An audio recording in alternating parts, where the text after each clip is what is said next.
No narcissist will admit it, but every narcissist reaches a point where the power flips and they have no choice but to bow down to you. At first, they act like they do not care.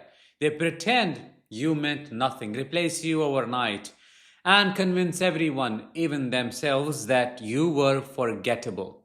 But behind the scenes, cracks start forming. Your silence eats at them, success burns them, and the thought that you could outgrow them without ever looking back, that is the kind of wound they cannot hide. Narcissists bow down in certain situations when they are exposed in front of their audience. If someone they admire or want to impress sees through them a boss, a new partner, or a mutual friend, they drop the arrogance instantly and switch to fake humility.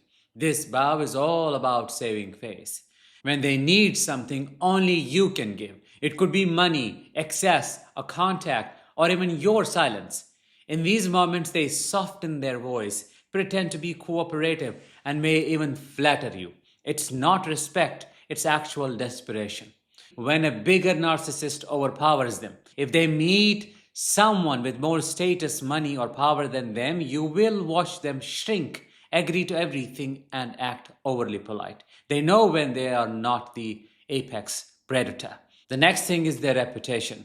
If it is at risk, if something threatens the image they have built, a rumor, a truth, something coming out, public embarrassment, they bow to whoever can help contain the damage, even if it is someone they have trashed before, their worst enemy. And when you become untouchable, if you reach a point where your life, self esteem, worth, and social circle are completely beyond their influence, they approach you cautiously. Sometimes they pretend it's out of peace or closure, but in reality, it's because they have lost every weapon they once used and they then bow before you. I'm Danish, a narcissistic abuse recovery professional. Welcome to my channel. In this episode, we're going to talk about 4 stages every narcissist goes through before finally bowing down to you. Stage number 1, their dismissal, which happens when you first walk away. When you first walk away, what is their instinct? Their instinct is to act like your departure means absolutely nothing.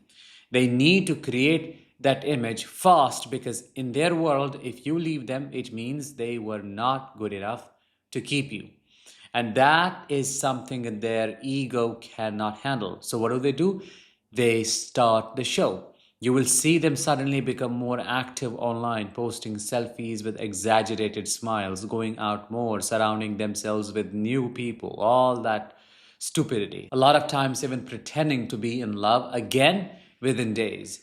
This is because they want everyone, including you, to believe they have already replaced you and upgraded. If they used to post you on their social media, suddenly those posts are gone, deleted like you never existed. They want the world to see them as someone who simply moved on without a scratch. But this is all superficial, surface level. Behind the curtain, the story is completely different. In private, as you know, they're already keeping tabs on you. They may not message you directly, but they are checking your last scene, looking at your stories from fake accounts, and asking mutual friends about you. They will not admit it ever, but your absence bothers them because it creates a void they cannot fill at all. If you were the person who handled their meltdowns, who supported them financially, who helped them manage their life, or who simply made them feel important, they now have to face the reality of doing all that without you.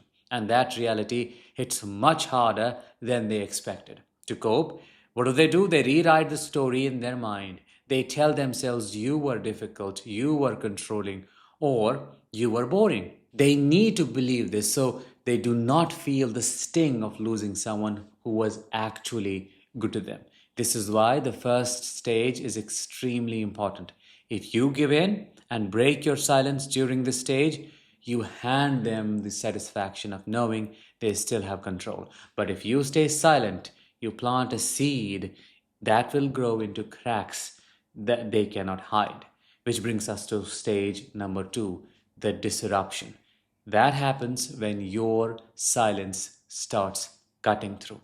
At the start of stage two, something deeply shifts. Your silence is no longer something they can spin into their "I'm fine without them" performance. It starts to feel threatening because real silence is power. They expected you to be posting about your pain, throwing shade online, or trying to contact them. They thought your quiet meant you were suffering in a corner.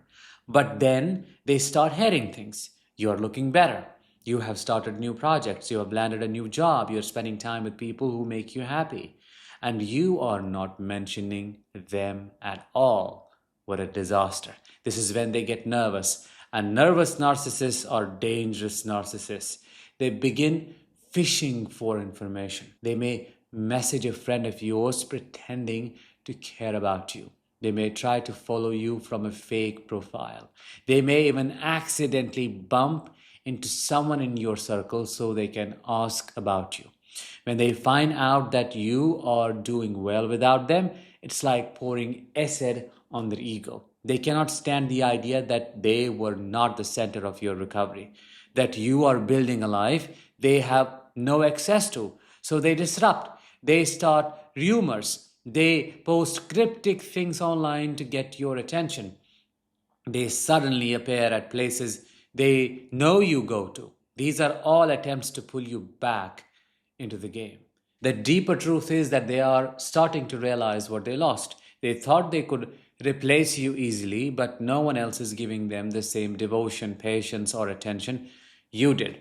That gap in their life feels bigger now, and instead of dealing with it, they try to shake your stability so you start thinking about them one more time. Stage number three, the stage of desperation.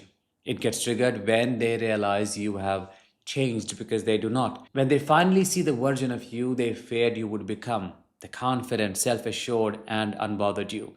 The you that does not need their validation.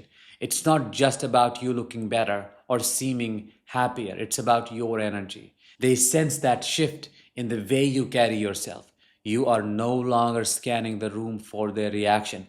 You are no longer pausing your life in case they may call. You are living fully and they can see it. For a narcissist, this is devastating because it confirms something they have always suspected but never wanted to face. You never needed them to survive. And now that you know that, their grip on you is slipping faster than ever. This is where they get even more desperate. They reach out directly with vague, emotionally charged messages like, "We need to talk," or "I just need 5 minutes of your time." They may create fake emergencies, as you know, hoping you will feel obligated to help. They may show up in places they know you will be, pretending it's a coincidence. They will also start testing your emotional defenses. They may bring up special memories or admit to minor mistakes they made in the relationship, just enough to make you think they have changed. They will not confess to the deeper harm they caused because that would require genuine accountability, right? The truth is, they are not trying to reconnect out of love. They are trying to reconnect out of fear. Fear that you will finally move on, fear that they will lose the ability to influence your emotions, that you will replace them in every way that matters. Final stage, the bow down. It gets triggered when they know they have lost absolute control. By stage four, they have exhausted every tactic trick in their book, tried the dismissal, the disruption, and the desperation. None of it worked. You're still standing. You're still untouchable. And that is when they finally bow down. What does that mean? It's not always literal. It's a shift in their energy. The arrogance, the voice softens. They approach you with what looks like humility. They may beg, cry, may finally say the words you always wanted to hear. Please make no mistake. This is not respect. This is their every weapon failing that had once worked against you. They cannot make you jealous, cannot guilt you into changing your plans, cannot make you afraid of losing them. So they try the last card they have, which is submission. They may promise to change. They may say they finally understand. They may even offer things they once swore they never would. In this stage, you will feel a strange mix of emotions. On one hand, there is a sense of victory in seeing them drop the act. On the other hand, there's the temptation to believe they're sincere. And that is where the danger lies, because narcissists never forget the moments they felt small. If you take them back now, they will remember this. They will remember the way you made them kneel, even if it was only emotional. And over time, they will find ways to punish you for it. The real power is not in making them bow. The real power is in walking away so completely that their bow means nothing to you at all. And that is what I want you to get out of this episode. What are your thoughts on this? Let me know in the comments, and make sure to join my upcoming training called Master Coparenting with a Narcissist. In this training, I'll teach you step by step how to nurture your children properly, how to safeguard yourself, and how to corner them so that you can put a stop to their abuse. Link is in the description of this episode. I will see you on the other side. Until then, as always, let the healing begin and continue.